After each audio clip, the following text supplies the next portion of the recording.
Xin chào tất cả mọi người, tôi là Nấm.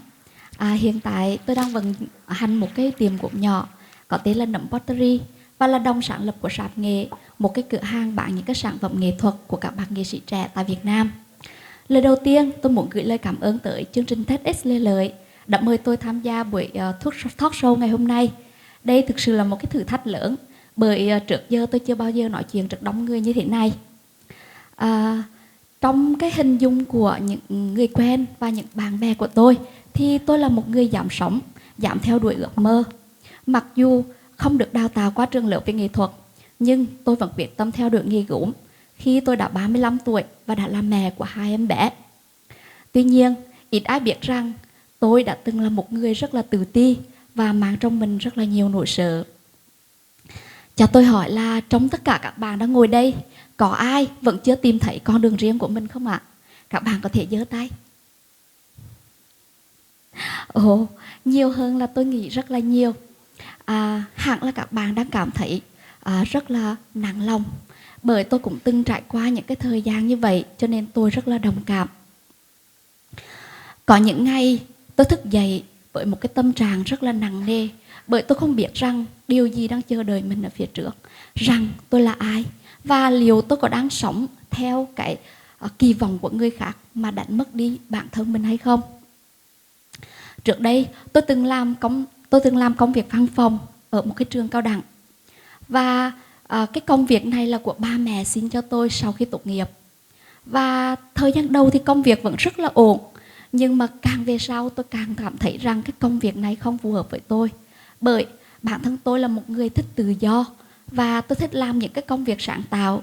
Nhưng mà cái công việc ở trường thì lại có phần là gò bó, và các công việc thì cứ lặp đi lặp lại, khiến cho tôi cảm thấy rất là mệt mỏi và nặng nề. Và cứ mỗi lần mà bước ra khỏi cánh cổng của cơ quan thì nước mắt của tôi lại trực trào ra. Thời điểm đó lương của tôi cũng rất là thấp, chỉ 3,5 triệu đồng một tháng. Nhưng mà là tôi không dám viết đơn xin nghỉ việc. Bởi vì thời điểm đó xin việc ở Huế rất là khó, nhất là một cái công việc mà ổn định trong một cái cơ quan nhà nước. Và bởi vì trong cái định kiến của những người lớn ở xung quanh tôi thì mọi người đều cho rằng con gái chỉ cần có một cái công việc ổn định, lấy chồng, sinh con, chăm lo cho gia đình và thế là đã ổn. Tuy nhiên, đó cũng không phải là lý do khiến cho tôi không dám từ bỏ cái công việc đó, mà bởi vì trong tôi có quá nhiều nỗi sợ. Tôi sợ rằng ba mẹ sẽ không ủng hộ mình. Tôi sợ rằng mọi người sẽ nhìn nhận tôi là một kẻ thất bại. Và bởi vì tôi quá mù mờ về bản thân, tôi không biết tôi là ai, tôi muốn cái gì, tôi giỏi cái gì. Cho nên tôi sợ tôi mắc sai lầm. Tôi sợ rằng tôi phải chịu trách nhiệm cho cái sai lầm đó, cho cái quyết định đó. Tôi từng rớt nguyện vọng một Đại học Luật Thành phố Hồ Chí Minh, và cái ngành học đó cũng là ba chọn cho tôi. Và vào cái ngày mà tôi nhận được kết quả đại học ấy, ba mẹ tôi đã rất là thất vọng. Và kể từ cái giây phút ấy, tôi trở thành người tàng hình trong chính gia đình của mình. Không một ai nói chuyện với tôi, kể cả em trai. Tôi sẽ kể một cái câu chuyện về cái sinh hoạt trong gia đình để các bạn dễ hình dung. Gia đình tôi thường ngồi ăn cơm trên một cái chiếu, và đây là cái nồi cơm, đây là tôi, mẹ tôi, ba tôi, rồi em tôi. Thay vì đưa cơm cho tôi đơm thì ba tôi sẽ đưa cho mẹ. Mẹ tôi lại vòng qua người tôi, đơm cơm rồi đưa cho ba. Một cái pha xử lý rất là cồng kềnh, đúng không ạ? Và cái khoảng thời gian đó đã để lại trong tôi một cái vết thương lòng rất là sâu sắc. Và chính từ cái trải nghiệm ấy mà tôi đã lớn lên với một cái niềm tin sai lệch rằng nếu tôi không thành công, tôi sẽ không được yêu thương. Và vì thế tôi đã sống những cái ngày tháng mà tôi cam chịu và tôi thỏa hiệp với bản thân mình. Cho tới một ngày có một cái câu hỏi đã thực sự chạm đến tôi. Cái câu hỏi đó là: nếu chỉ còn có 7 ngày để sống thì bạn có tiếp tục muốn làm cái công việc hiện tại mà bạn đang làm hay không?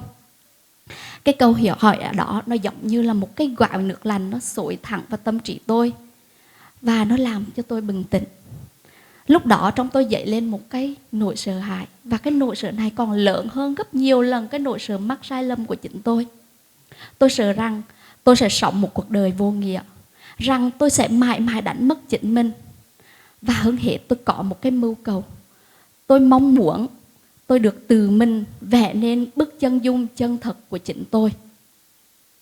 Và sau 4 năm vật vã với những cái trăn trở và những cái câu hỏi, tôi đã quyết định viết đơn xin nghỉ việc. Và đây là cái dòng trạng thái tôi đã đăng lên Facebook khi mà tôi quyết định nộp đơn ở trường. Ngày hôm đó tôi đã rất là hạnh phúc và hành trình vàng dặm bắt đầu từ một bước chân. Ngày hôm đó tôi đã đặt bước chân đầu tiên trên hành trình làm chủ cuộc đời mình. Sau khi mà nghỉ việc thì tôi mở một cái quán cà phê cùng với chồng tôi. Và đến mùa hè năm 2022, sau khi mà bé thứ hai của tôi bắt đầu đến trường, thì trong tôi lại xuất hiện một cái sự trống rỗng. Cuộc sống của tôi xoay quanh chồng và con. Và bây giờ hai đứa đi học, vậy thì tôi sẽ làm gì? Sau khi kết hôn, tôi trở thành một người mẹ, một người vợ, một người mẹ của một ai đó. Và ngoài điều đó ra, tôi chẳng có gì để giới thiệu về bản thân mình cả. Chồng tôi là một kiến trúc sư và anh ấy rất là yêu nghề. Mặc dù công việc không phải lúc nào cũng thuận lợi và suôn sẻ, nhưng tôi luôn cảm nhận ở anh một cái sự tận tâm và một cái niềm hạnh phúc khi được làm nghề. Và tôi có một cái ước mong. Tôi ước mong rằng tôi cũng có được một cái công việc như vậy. Một cái công việc mà tôi được thuộc về. Một cái công việc mà tôi có thể dùng hết cái sức lực, có thể dùng hết mọi cái tình yêu và để cống hiến cho nó cho đến khi mà tôi già đi, cho đến khi mà tôi không còn có đủ sức để mà lao động được nữa. Tình cờ thì tôi được một cái người bạn rủ đi làm gốm. Và đây là cái sản phẩm ngày hôm đó tôi đã làm, tôi nặng chồng tôi. Và cái giây phút đầu tiên mà tôi chạm vào cục đất sét ấy, tôi thấy mình đã có một cái sự kết nối rất là mạnh mẽ đối với gốm. Và ngay khi về nhà thì tôi bắt đầu tìm hiểu. Tôi bắt đầu mua đất về, tôi tự học nặng. Nhưng mà vì học gốm đòi hỏi rất là nhiều kỹ thuật phức tạp, cho nên để tự học thì khá là khó khăn. Cho nên tôi đã tìm thầy. Thì may mắn là tôi tìm được một cái studio ở Đà Nẵng. Và cứ như vậy thì cứ 5 giờ sáng tôi lại bắt xe vào Đà Nẵng. Rồi học xong 5 giờ chiều, hôm sau tôi lại bắt xe ra lại Huế. Và cứ mỗi buổi tối thì tôi lại thực hành làm gốm trong cái căn bếp nhỏ sau khi chồng và con đã đi ngủ. Cứ như vậy suốt mấy tháng liền. Tôi nhớ rằng lần đầu tiên mà học làm gốm là tôi vào học nhồi đất. Đó thực sự là một cái thử thách. Tôi vẫn nhớ như in cái cảm giác mà tôi đứng vật vả với một cái cục đất sét mà trong vài giờ đồng hồ mà tôi không thể nào nhồi đúng kỹ thuật được.